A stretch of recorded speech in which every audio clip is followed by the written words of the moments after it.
এখন আমি আপনাদের দেখাবো কিভাবে বেত গাছের উপরে আম গাছ কলপ করে আম ফলাবেন।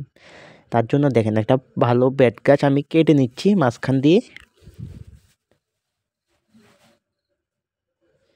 কেটে মাঝখান দিয়ে এটাকে চিলতো করে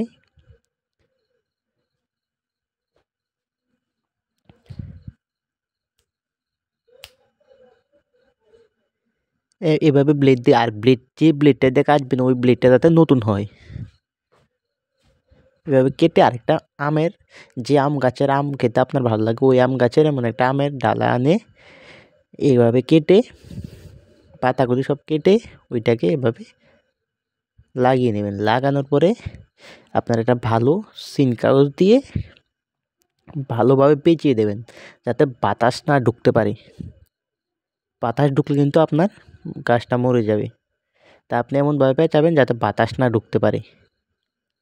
আমি যেভাবে পেঁচাচ্ছি এভাবে পেঁচিয়ে দেবেন টাইটভাবে।